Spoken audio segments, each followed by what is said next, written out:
If you haven't heard about Anchor, it is the easiest way to make a podcast. Let me explain. For one, it's free. And two, there are creation tools that will allow you to record and edit your podcast right from your phone or computer.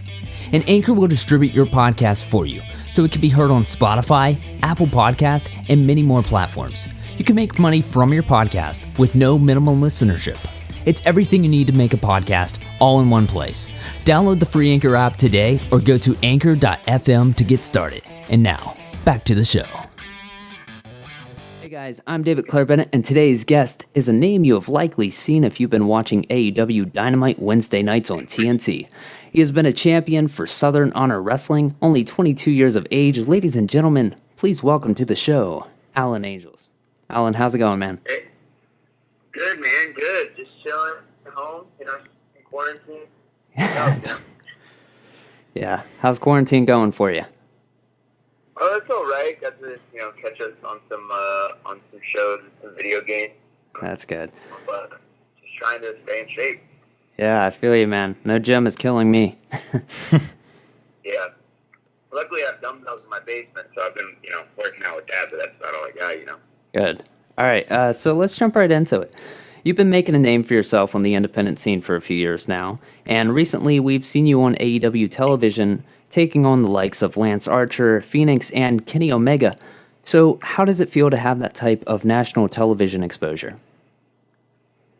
Dude, it's awesome. I've never experienced anything like this in my career so far. Just from being on TV one time and, just my social media is just completely blowing up. Yeah. I don't know how many podcasts I've done since, I've been on TV. It's insane. So, and just being in the ring with those guys, too. Just being in the ring with those guys, too, is just an absolute honor and super fun wrestling guys of that caliber. Absolutely. I can imagine. It's got to feel pretty surreal taking on Kenny Omega and getting a lot of offense nonetheless. Yeah, Kenny's the man, and he's just like a super nice guy, and all of that was his idea. Originally, we only had 4 minutes, but we ended up going like 6.5, I think. And I kind of, once we called the match, I kind of knew that it was going to go over time. But who am I to say no to the EVP of the company? Yeah, that veteran experience. Yeah. I mean, he's the man, and he definitely knows what he's doing. I was telling my friend the other day, it's really crazy being in the ring with somebody that's really good. Like it's a different feel, and it's something you can't really explain unless you've done it. When you're in the ring with someone that's like really good, like on a different level, like worldwide, like considered one of the best in the world, good, then it's a different experience. Sure. I can imagine, man. That's awesome. Super proud of you, man. Yeah. Thank you. I appreciate it. Mm-hmm. My first question is, me and David we're ginormous wrestling fans. We're always wondering what we're called marks. Yes, very much so.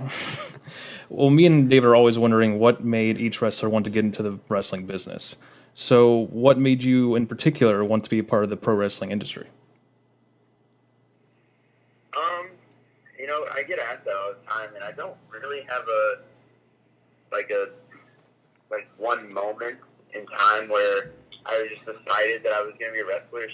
It's something I've wanted to do ever since I can remember. I remember the first time really watching wrestling. I watched wrestling when I was a little kid. Like, my dad watched wrestling, so, it was on TV every now and then. But when I was in preschool, I told my preschool teacher to nail her roll and shut her mouth. Haven't we all? No wrestling for me for a while, but I guess one day I was like 7, and I was just flipping through the TV, and I saw SmackDown on, and I just started watching it, and the rest is history. And then ever since, I don't really know when the idea came to my mind to become a wrestler, but it's just something I've always wanted to do ever since I was a little kid. And then when I graduated high school, I kind of told myself, like, if I don't do this now, then I may never do it. No telling where, like, if I go to college, like, no telling where that'll take me. So I might never do it. I might just regret it my whole life. And I I don't want to be the guy that goes to his grave with any kind of regrets or anything. So I decided to become a wrestler maybe 2 months after I graduated high school, and the rest is history. Wow. Yeah, I can totally relate. Before being an actor, yeah, I definitely wanted to get into the wrestling business, for sure. I still have that itch, but I've gotten a lot of concussions just by practicing. Yeah, man, it sucks how commonplace concussions are nowadays. And I mean, like even the ones you don't hear about, I feel like there's a bunch of minor concussions that you never even know about because we're just so used to it happening. Sometimes you just hit your head and you just kind of brush it off. I mean, Yeah. there are concussions where you get knocked completely clean out, and then there are the ones that you don't really. I mean, it happens, but it doesn't hinder you enough to where you have to stop the match, even though maybe you should. You're still conscious and you're still moving, so I guess we just kind of fight through it sometimes, and yeah, they're dangerous for sure. Absolutely. Yeah. Well, my next question is for you. Has there been any advice in particular you've been given in which you have taken with you and applied to your career in wrestling thus far?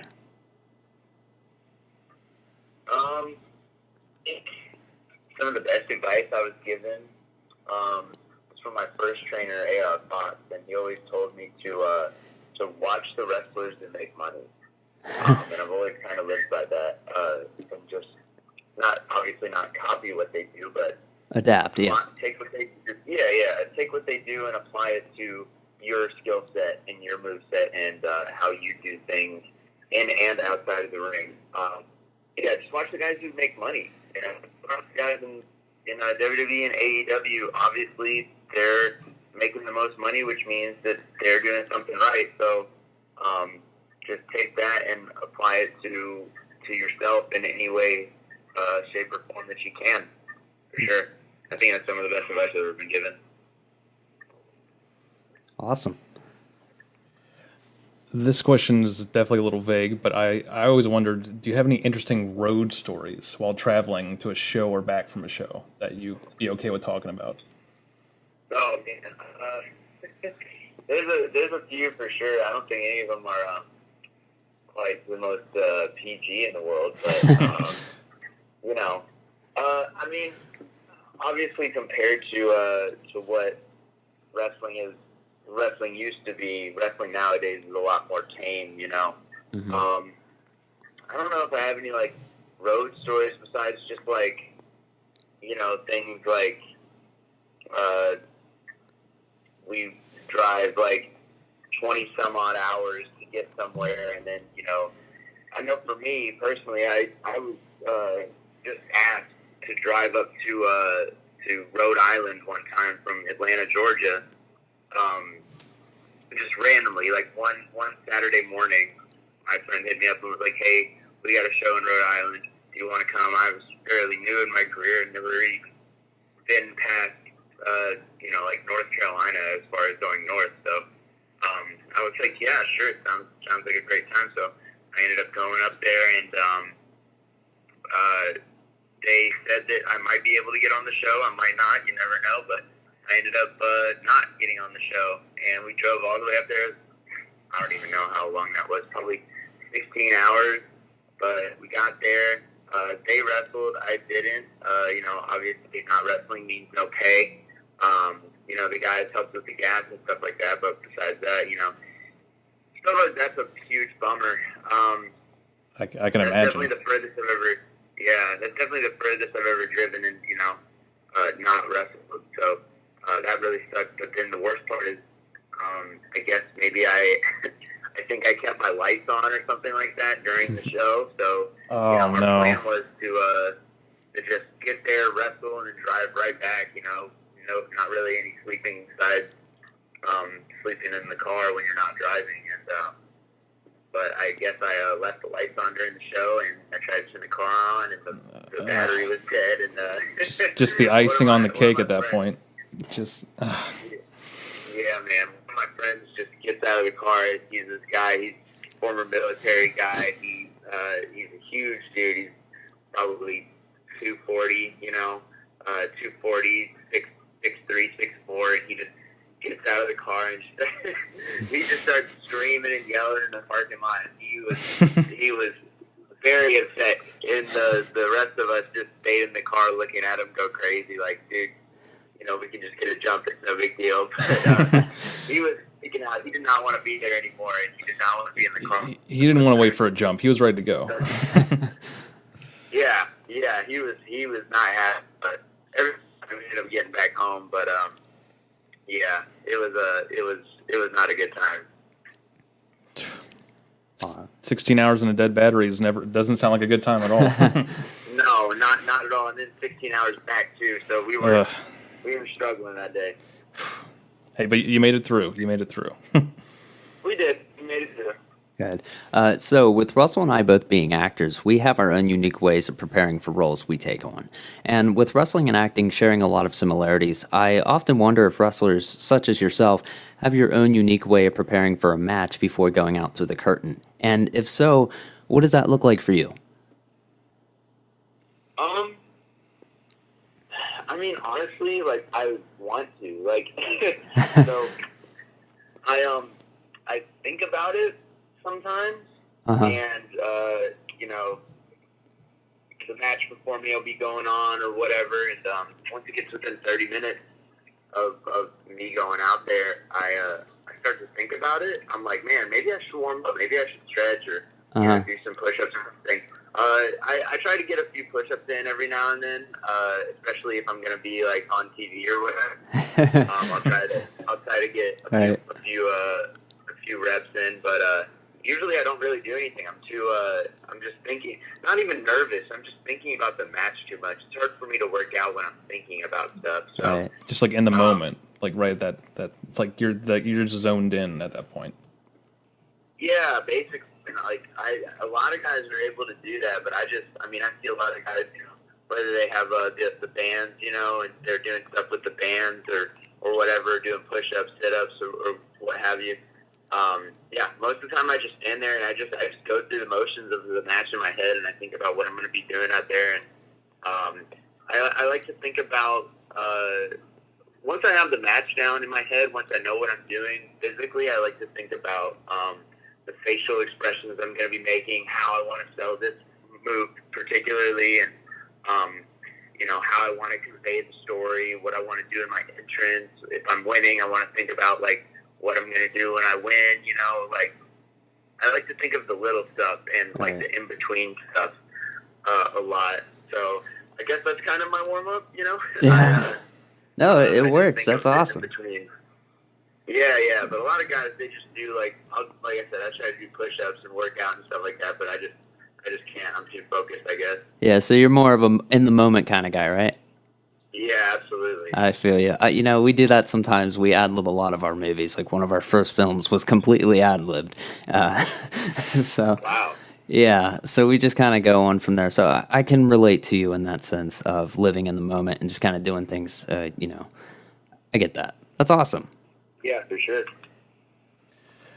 My next question was, and this one could have a lot of different answers, but what has really been the hardest sacrifice for you being a part of the world of wrestling at this moment? The hardest sacrifice, you said? Yeah, like what's just at this, because you've gone through so much now, traveling and everything, but what has really been the hardest sacrifice overall? Yeah, there's a lot of things. There's a lot of what ifs when you're a wrestler. You're sacrificing things that you don't even know that you're sacrificing yet. Yeah. Obviously, I could have gone to college, and I chose not to. And who knows what experiences I could have gotten from college, and what else, what money I could have made going to college and stuff like that. But also on the other side of that, I could also be completely drowning in student debt right now. You never know. It's true. It's a lot of what ifs for sure.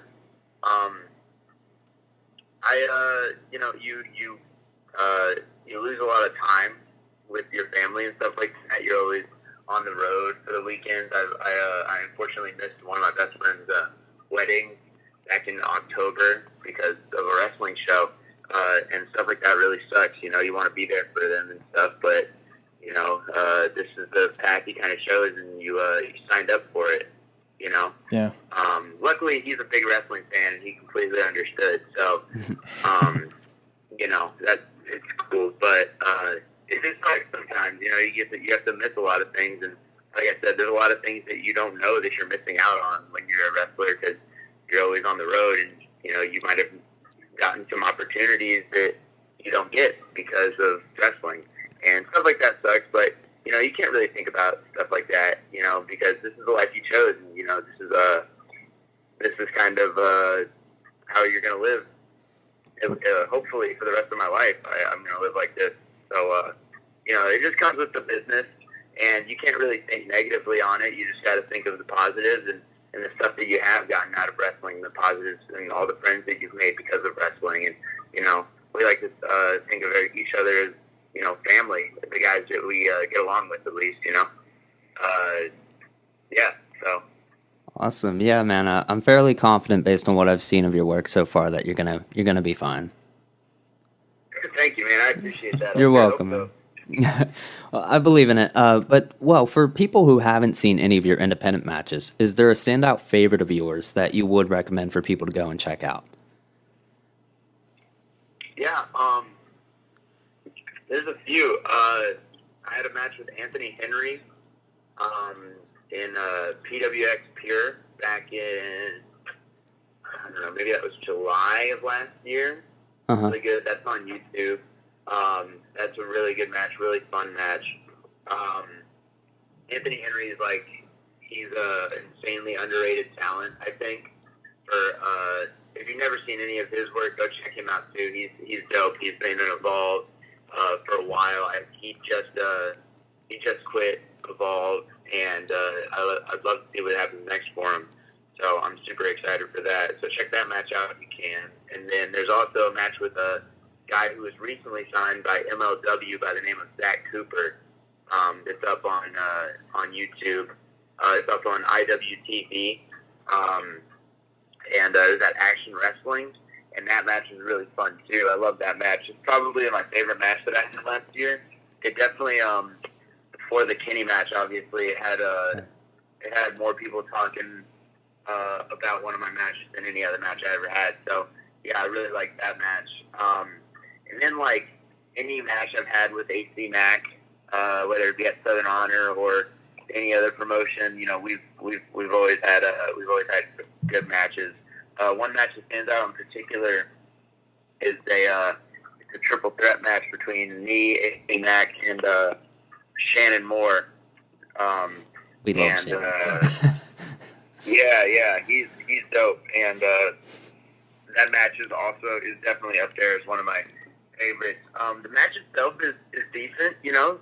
It's not the best match of all time, but afterwards, that's the match that Kenny Omega and Chris Jericho came out. We had that huge brawl and everything. If you haven't seen that, check it out. It's dope. It was right before Double or Nothing last year, and it was just cool to be a part of that.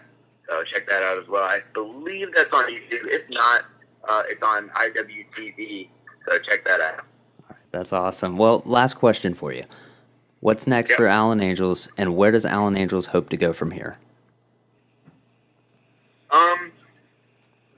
It's hard to tell, considering, you know, everything that's going on in the world. It's hard to predict the future, but I'd like to just get on some of the best indie promotions in the world, and just make a name for myself in the indies, and then hopefully get a contract. And you know, my main goal in wrestling is to just make a living off of this and provide for my family and stuff like that. So if I could do that, I'd be super grateful. But yeah, I'd definitely just like to go to California and the West, everything California and Seattle, and you know, Washington State is really popping right now in the wrestling scene, so I'd love to make it over there. I'd love to go to Australia, Japan, Europe, the North and Canada and stuff like that. I'd love to go anywhere. I really just like wrestling, you know, and I want to experience wrestling all over the world. So that's my plan, and hopefully some good promoters can see my stuff. in AEW, and I can use that momentum to, get on some good shows and get some good matches out of it. Absolutely. Well, I'm very confident, like I said before, that you're going to get booked on a lot of shows. Sadly, unfortunately, we're in the time we are, and it's kind of hurting a lot of independent wrestling. You can only feel for the wrestlers. Did you have a pro wrestling tee store or any kind of store you would like for me to link and promote in the video?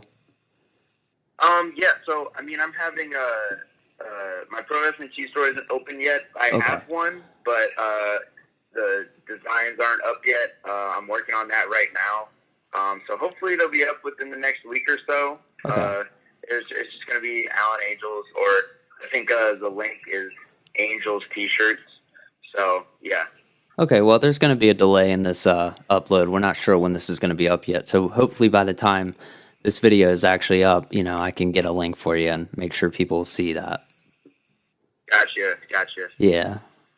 Well, yeah, man, I got to say thank you for taking the chance on us. We haven't even filmed a lot of episodes yet. This is one of our first, so apologize. We were a little nervous. No, it's all right, man. I'm glad we got to do it. Sorry about the delay and stuff. No, you're good. And all that.